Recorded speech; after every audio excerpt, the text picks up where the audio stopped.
ನಮಸ್ಕಾರ. ಕರ್ನಾಟಕ ಪ್ರೈಮ್ ಟೈಮ್ಗೆ ಸ್ವಾಗತ. ನಿಮಗೆಲ್ಲ ಗೊತ್ತಿದೆ, ಸಿದ್ದರಾಮಯ್ಯನವರನ್ನ ಅರೆಸ್ಟ್ ಮಾಡಬೇಕು, ಸಿದ್ದರಾಮಯ್ಯನವರು ರಾಜೀನಾಮೆ ಕೊಡಬೇಕು, ಸಿದ್ದರಾಮಯ್ಯನವರ ವಿರುದ್ಧ ವಿಚಾರಣೆಗೆ ಅನುಮತಿ ಕೊಡಬೇಕು ಅಂತ ಹೇಳಿ ಬಿಜೆಪಿ ಮತ್ತು JDS ಪಾದಯಾತ್ರೆಯನ್ನು ಮಾಡ್ತಾ ಇದೆ. ಅದು ನಾಳೆ ಮೈಸೂರಿಗೆ ಹೋಗಿ ತಲುಪತ್ತೆ. 7 ದಿನ ಕಂಪ್ಲೀಟ್ ಆಗುತ್ತೆ. ನಾಳೆ ಮೈಸೂರಿಗೆ ಹೋಗಿ ತಲುಪತ್ತೆ.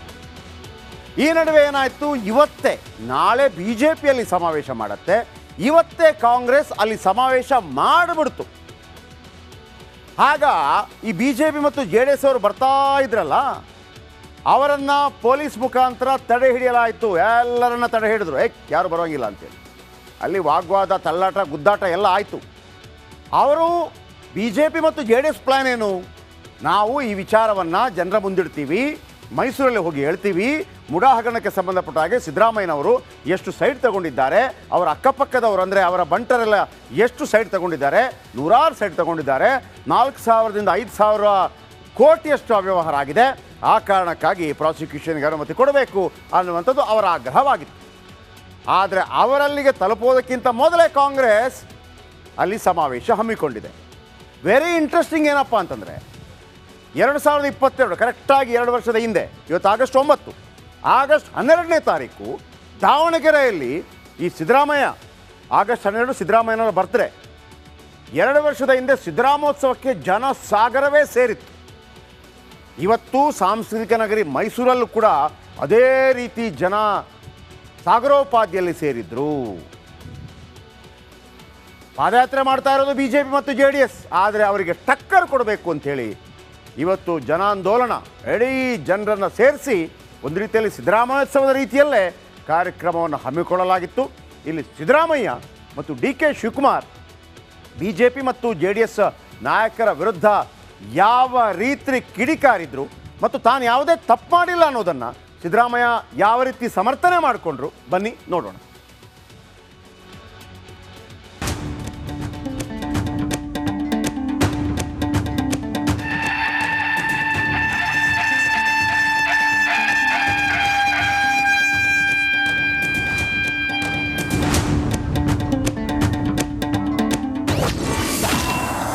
JDS ಬಿಜೆಪಿ ವಿರುದ್ಧ ಕಾಂಗ್ರೆಸ್ ವಾರ್. ಮೈಸೂರಿನಲ್ಲಿ ಟಗರು ರಾಮಯ್ಯ ಗುಟುರು. ಸಿಎಂ ಸಿದ್ದರಾಮಯ್ಯ ವಿರುದ್ಧ ವಿಪಕ್ಷಗಳು ಸಮರ ಸಾರಿವೆ. ಇದರ ಮಧ್ಯೆ ಕಾಂಗ್ರೆಸ್ ಜನಾಂದೋಲನ ಸಮಾವೇಶ ದೊಡ್ಡ ಮಟ್ಟದಲ್ಲಿ ಯಶಸ್ಸು ಕಂಡಿದೆ. ನಾನು ಯಾರಿಗೂ ಹೆದರಲ್ಲ, ಬಗ್ಗಲ್ಲ, ಜಗ್ಗಲ್ಲ, ಯಾರೇನೇ ಮಾಡಿದ್ರು ಸರ್ಕಾರ ಉರುಳಲ್ಲ ಅಂತ ಸಿಎಂ ಸಿದ್ದರಾಮಯ್ಯ ಗುಡುಗಿದ್ರು. ಮಾಡ್ಲಿಕ್ಕೆ ಸಾಧ್ಯನಾ? ನಾನು ತಪ್ಪು ಮಾಡ್ಲಿಕ್ಕೆ ಸಾಧ್ಯನಾ? ಈ ರಾಜ್ಯದ ಜನರಿಗೆ ದ್ರೋಹ ಮಾಡ್ಲಿಕ್ಕೆ ಸಾಧ್ಯನಾ? ಯಾವತ್ತೂ ಕೂಡ ದ್ರೋಹ ಮಾಡಲ್ಲ, ಮಾಡಿಲ್ಲ, ಮಾಡೋದು ಇಲ್ಲ. ನಾನು ಎಲ್ಲಿವರೆಗೆ ರಾಜಕೀಯದಲ್ಲಿ ಇರ್ತೀನಿ ಅಲ್ಲಿವರೆಗೆ ಮಾಡಲ್ಲ. ಯಡಿಯೂರಪ್ಪನವರು ಅವ್ರಿಗೇನಾದ್ರು ಮಾನ ಮರ್ಯಾದೆ ಇದ್ದಿದ್ರೆ ರಾಜಕೀಯದಿಂದ ನಿವೃತ್ತಿ ಆಗಬೇಕಾಗಿತ್ತು. 82 ವರ್ಷ ಅವರಿಗೆ, 82 ವರ್ಷ ಸೆಕ್ಷುವಲ್ ಹರಾಸ್ಮೆಂಟ್ ಮಾಡಿ ಪೋಕ್ಸೋ ಕೇಸ್ನಲ್ಲಿ ಸಿಕ್ಕಾಕೊಂಡು ಚಾರ್ಜ್ ಶೀಟ್ ಹಾಕಿದ್ದಾರೆ. ಅವ್ರ ಮೇಲೆ ಪೋಕ್ಸೋ ಕೇಸ್ನಲ್ಲಿ ಸಿಕ್ಕಾಕೊಂಡು ಚಾರ್ಜ್ ಶೀಟ್ ಹಾಕಿದ್ದಾರೆ. ಅವರು ನಮಗೆ ಬುದ್ಧಿವಾದ ಹೇಳೋದು, ರಾಜೀನಾಮೆ ಕೊಡಿ. ಇಷ್ಟೆಲ್ಲ ಅಧಿಕಾರ ಸಿಕ್ಕಿದ್ರು ಕೂಡ ನನಗೆ ಆಸ್ತಿ ಮಾಡ್ತಕ್ಕಂಥ ವ್ಯಾಮೋಹ ಬರಲಿಲ್ಲ, ನನ್ನ ಕುಟುಂಬಕ್ಕೆ ಬರಲಿಲ್ಲ. ನನ್ನ ಧರ್ಮಪತ್ನಿ ಹೆಂಡತಿ ಪಾರ್ವತಿ ಯಾವತ್ತು ಕೂಡ ಸಾರ್ವಜನಿಕ ಸಭೆಗಳಿಗೆ ಬಂದಿಲ್ಲ. ನಾನು ಮಂತ್ರಿ ಆಗಲಿ, ಮುಖ್ಯಮಂತ್ರಿ ಆಗಲಿ, ಪ್ರಮಾಣ ವಚನ ಸ್ವೀಕಾರ ಮಾಡತಕ್ಕಂಥ ಸಮಾರಂಭಕ್ಕೂ ಬಂದಿಲ್ಲ. ನಿರೀಕ್ಷೆಯಂತೆಯೇ ಮುಖ್ಯಮಂತ್ರಿ ಸಿದ್ದರಾಮಯ್ಯಗೆ ಉಪಮುಖ್ಯಮಂತ್ರಿ DK ಶಿವಕುಮಾರ್ ಸಾಥ್ ಕೊಟ್ರು. ಬಿಜೆಪಿ ನಾಯಕರ ವಿರುದ್ಧ ಗುಟುರು ಹಾಕಿದ್ರು. ವಿಜೇಂದ್ರ, ಅಶೋಕ, ನಿನಗೆ ರಾಜೀನಾಮೆ ಬೇಕಾ? ಕಲ್ಲು ಬಂಡೆ ಅಂತ ಹೇಳಿ ಮಾಧ್ಯಮದವ್ರು ಹೇಳಿದ್ರು. ಕಲ್ಲು ಪ್ರಕೃತಿ, ಕಡದರೆ ಆಕೃತಿ, ಪೋಷಿಸಿದ ಸಂಸ್ಕೃತಿ. ಈ ಬಂಡೆ ಸಿದ್ದರಾಮಯ್ಯನ ಜೊತೆ ಇದೆ. ಈ ಮಾತನ್ನ ಈ ಸಂದರ್ಭದಲ್ಲಿ ಹೇಳಲಿಕ್ಕೆ ನಾನು ಬಯಸ್ತಾ ಇದ್ದೇನೆ. ನಾನು ಒಂದ್ ಹೇಳ್ತೀನಿ, 17 ಜನ ಇದ್ರು MP ಗಳು. ಸಿದ್ದರಾಮಯ್ಯನವರು ಡೆಪ್ಟಿ CM ಇದ್ರು, ಅವ್ರನ್ನೂ ಸಹಿಸ್ಲಿಲ್ಲ. ಅವ್ರ MP ಗಳು ಒಬ್ಬರು ಅವ್ರ ಜೊತೆ ಯಾರು MP ಆಗಿದ್ರು ಅವರು ಇಲ್ಲ. ಅಲ್ಲ ವಿಜೇಂದ್ರ, ನಿಮ್ಮಪ್ಪ ಯಾಕೆ ರಾಜೀನಾಮೆ ಕೊಟ್ರು? 2 ಬಾರಿ ನಿಮ್ ತಂದೆ ಯಾಕೆ ರಾಜೀನಾಮೆ ಕೊಟ್ರು? ಫಸ್ಟ್ ಅದು ನೀನ್ ಲೆಕ್ಕ ಇಡಬೇಕು. ಇಲ್ಲಿ ನಾಳೆ ಮೈಸೂರಲ್ಲಿ ಬಂದು ಇದೇ ವೇದಿಕೆಯಲ್ಲಿ ಭಾಷಣ ಮಾಡ್ತೀಯಲ್ಲ, ನೀನು ವಿದೇಶಕ್ಕೆ ಲಕ್ಷ್ಮೀ ವಿಲಾಸ್ ಬ್ಯಾಂಕ್ ನಿಂದ ವಿದೇಶಿಗೆ RTGS ಮಾಡಿದ್ಯಲ್ಲ, ಯಾಕೆ ಮಾಡ್ದೆ, ಯಾಕೆ ನಿಮ್ಮಪ್ಪ ಕಣ್ಣೀರ್ ಹಾಕಿದ್ರು, ಇದಕ್ಕೆ ಉತ್ತರ ಹೇಳ್ಬೇಕು ಫಸ್ಟು. ಸಿದ್ದರಾಮಯ್ಯ ವಿರುದ್ಧ ದೋಸ್ತಿ ಪಾದಯಾತ್ರೆಗೆ ತಡೆ ಬಿದ್ದಿದೆ. ಸಿದ್ದಲಿಂಗಪುರದಲ್ಲಿ ದೋಸ್ತಿ ನಾಯಕರನ್ನ ತಡೆಯಲಾಗಿದೆ. ಪೊಲೀಸರು ಕಾರ್ಯಕರ್ತರ ನಡುವೆ ಮಾತಿನ ಚಕಮಕಿ ನಡೆಯಿತು. Bureau report, Republic Kannada.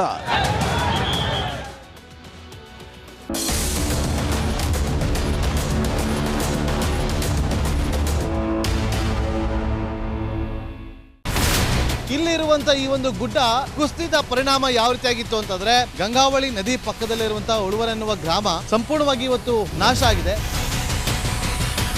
ಮನೆ ಮಠ ಏನಿಲ್ಲ, ಎಲ್ಲ ಹೋಗ್ಬಿಟ್ಟಿದೆ. ಇವತ್ತು ರಿಪಬ್ಲಿಕ್ ಕನ್ನಡ ಮಾಡಿದಂತ ಒಂದು ವರದಿಯಿಂದಾಗಿ ಎಚ್ಚೆತ್ತುಕೊಳ್ಳುವಂತ ಕೆಲಸ ಸರ್ಕಾರ ಮಾಡಿದೆ, ಸಚಿವರು ಕೂಡ ಮಾಡಿದ್ದಾರೆ. 2 ಗಂಟೆಗೆ ಸುದ್ದಿ ಮೂಡಿಸಿದ್ದು 6 ಗಂಟೆಗೆ ಎಲ್ಲ ಸಚಿವರು ಮಿನಿಸ್ಟರ್ ಎಲ್ಲ ಬಂದು ಇಲ್ಲಿ ನೋಡೋಗಿದ್ದಾರೆ. ಎಲ್ಲಾ ಜನರಿಗೂ 1,20,000 ಮತ್ತೆ ಅವರಿಗೆ ಮನೆಗೆ 5 ಲಕ್ಷ. ಈ ಸುದ್ದಿಯನ್ನ ಎಲ್ಲ ಒಂದು ಅಧಿಕಾರಿಗಳಿಗೆ ಮೂಡಿಸಿದ್ದಕ್ಕಾಗಿ ರಿಪಬ್ಲಿಕ್ ಕನ್ನಡ ಟಿವಿಗೆ ಧನ್ಯವಾದ ಹೇಳಿ ಇಷ್ಟಪಡ್ತೇವೆ. ಮನೆನೂ ಕೊಡ್ತೇವೆ, ಮಕ್ಕಳಿಗೆ ಶಿಕ್ಷಣಕ್ಕೆ ತೊಂದರೆ ಆಗದೆ ಇದ್ದಂಗೆ ಹೆಲ್ಪ್ ಮಾಡ್ತೇವೆ. 1,20,000 ಮನೆ ಯಾರ್ದ್ರ ಡ್ಯಾಮೇಜ್ ಆಗಿದೆ ಅದನ್ನ ಕೊಡ್ತೀವಿ ಅಂತ ಒಪ್ಕೊಂಡಿದ್ದಾರೆ. ನಮ್ಮ ಕಷ್ಟಕ್ಕೆ ನೀವು ರಿಪಬ್ಲಿಕ್ ಕನ್ನಡದವರಾದಂತ ನೀವು ನೆರವಾಗಿರ್ತೀವಿ ನಾವು ನಂಬಿದ್ದೀವಿ. ಅವರಿಗೆ ಸೂರನ್ನ ಕಲ್ಪಿಸಿಕೊಡೋವರೆಗೂ ಕೂಡ ರಿಪಬ್ಲಿಕ್ ಕನ್ನಡ ಅವರಿಗೆ ಧ್ವನಿಯಾಗಿ ನಿಲ್ಲುವಂತ ಕೆಲಸವನ್ನ ಮಾಡುತ್ತೆ.